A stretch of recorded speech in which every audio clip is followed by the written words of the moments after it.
ओम श्री गणेशाय नमः। प्रिय श्रोताओं, आज बुधवार के दिन सुनिए बुधवार व्रत की सभी कथाएं। एक बार की बात है, एक गांव था जिसमें एक सेठ जी सेठानी के साथ और अपने बच्चों के साथ रहा करते थे। सेठ जी की गिनती बहुत बड़े व्यापारियों में की जाती थी और उनका व्यापार गांव के पास में ही एक शहर में था। सेठ जी गणेश भगवान जी की पूजा और श्रद्धा बड़े विश्वास से करते थे, जिससे गणेश भगवान की कृपा से सेठ जी के घर में अन्न धन के भंडार सदैव ही भरे रहा करते। उनके घर में और उनके जीवन में किसी प्रकार की कोई कमी नहीं थी।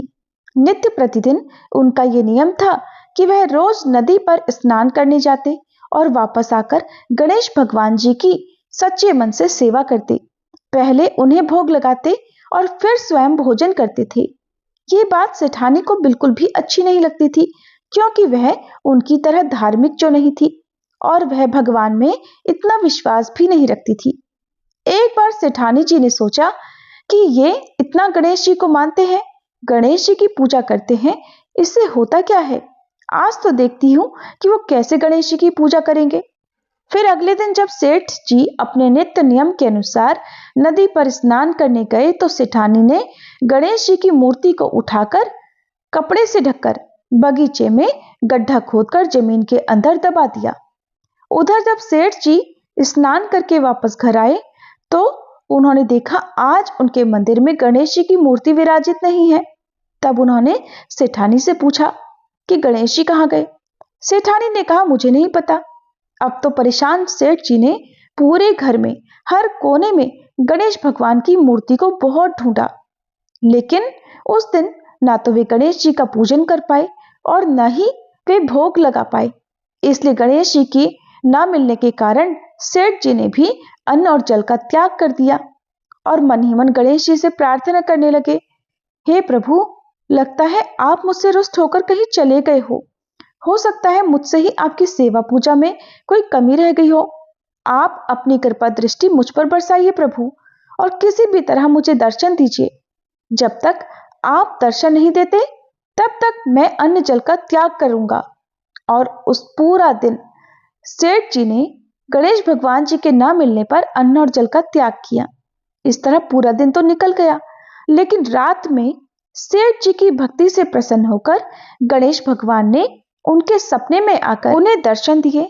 सपने में सेठ जी को दिखाई दिया कि गणेश भगवान जी खूब प्रसन्न होकर अपने वाहन मूषक के साथ खेल रहे हैं और गणेश जी ने मूषक को खाने के लिए एक लड्डू दिया। मूषक वह लड्डू लेकर बगीचे में चला गया और वहां पर जाकर एक कोने में जमीन खोदने लगा और उसने गणेश जी द्वारा दिया गया लड्डू वहीं गड्ढा खोद कर दबा दिया। अचानक सेठ जी की नींद खुल गई।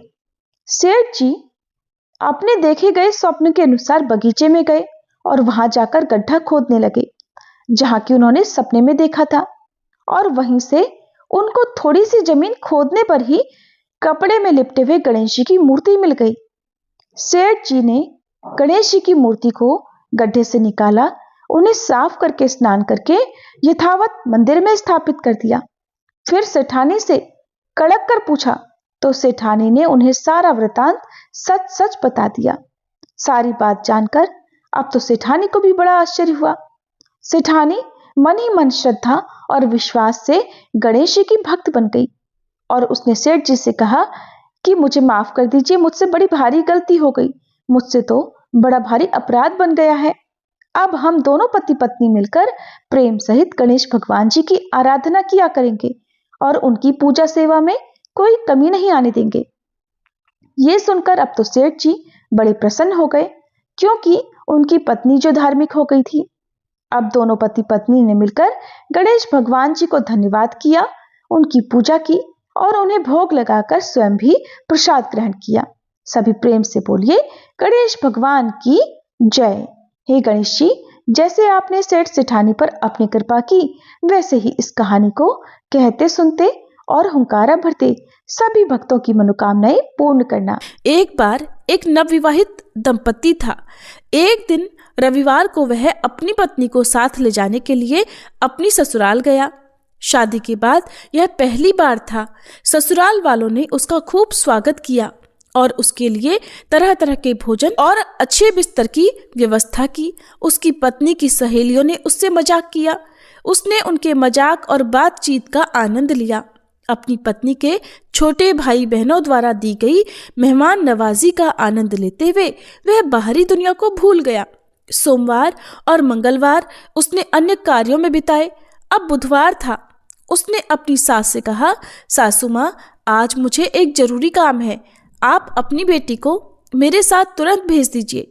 तब सासू माँ ने कहा, लेकिन आज तो बुधवार है और बुधवार को कन्याओं को ससुराल भेजना शुभ नहीं होता। ससुराल में बेटियों को भेजना इस दिन अशुभ माना जाता है, इसलिए आज मैं अपनी बेटी को नहीं भेजूंगी। मुझे बुध की कोई परवाह नहीं, वो मुझे कोई नुकसान नहीं पहुंचा सकता। बुधवार मेरे जैसे व्यापारियों के लिए बहुत शुभ होता है। दामाद ने कहा, मुझे भी घर पर एक बहुत जरूरी काम है। सासू माँ ने और ससुर ने दामाद को बहुत समझाया, लेकिन दामाद अपनी जिद पर अड़ा रहा। वह उसी दिन जाने की बात कहता रहा। ससुराल वालों ने उसका मिजाज भांप लिया और अपनी बेटी को उसके साथ भेजने के लिए उन्हें मजबूर होना पड़ा। तब उन्होंने दंपत्ति के लिए एक रथ का इंतजाम किया। वे दोनों पति पत्नी उस रथ में बैठकर एक कस्बे के पास पहुंचे। तब रास्ते में लड़की को प्यास लगी। उसने अपने पति से कहा, मुझे बहुत जोर से प्यास लगी है, कृपया मेरे लिए थोड़ा पानी का इंतजाम कीजिए। पति मान गया और कस्बे की ओर चल पड़ा। उसके पति से मिलता जुलता एक और युवक उसके लिए पानी लेकर आया।